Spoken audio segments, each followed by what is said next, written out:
Okay, so this video is going to be opening and closing angles now. So you have to watch video 1 to understand what I've taped out on the floor here, but this is opening and closing angles.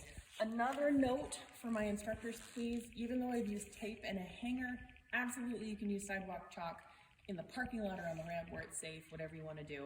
Just as long as you're away from a desk and away from paper maps, this will work. So you'll see on the floor here, we have checkpoint. Okay, this is where we're going to do our 5 T's or whatever checkpoint mental checklist that you have. And we're going to pretend that we took our time, and right here it's 12 o'clock. So we fly, we fly, we fly. And let's just use this tape. If we find ourselves right here, let's say we find ourselves right here after, let's call it 30 minutes, okay? We're clearly off track, and of the 4 methods to get us back onto track, this one is called opening and closing angles. So the first thing you're gonna do is you're going to measure how many degrees off track you are from the opening angle. Obviously this is our track, this is 0 degrees. This is 10 degrees of the opening angle. And right about here, if this is halfway, I'm going to estimate that my airplane from the opening angle is around 7 degrees off track. Now, we're also going to add that to the measurement from the closing angle. So this is my closing angle, which means this is 0 degrees of my track, and then say 5 degrees off track, and this is 10 degrees off track. So if I'm sitting right on top of it, then we are 10 degrees off track from the closing angle. So we take the 7 degrees from the opening angle, the 10 degrees from the closing angle, and we're going to make a correction of 17 degrees into wind.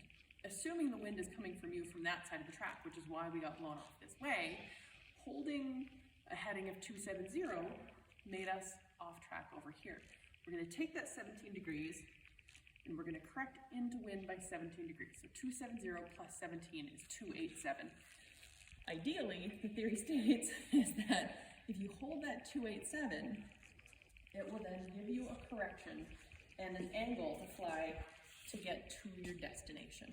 Okay? So you take the degrees off track of the opening angle, you add it to the degrees off track of the closing angle, and that should take you directly to your destination.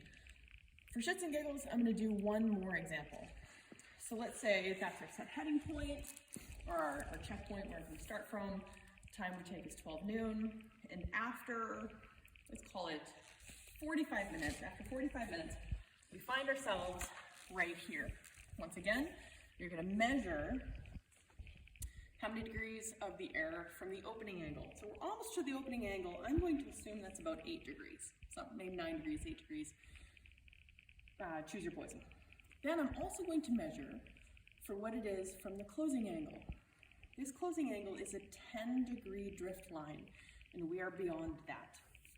So if this is 0, and this is halfway, and this is 10 degrees, it looks like I'm another 4 or 5 degrees off. So we take the 8 degrees from the opening angle and the 14 degrees from the closing angle, and we add them together. So 14 plus 8 is 22. If a heading of 270 got us out here, we're going to correct 22 degrees into wind. So now we're going 292. Ideally, that 292 should then take us directly to our destination. And that's opening and closing angles.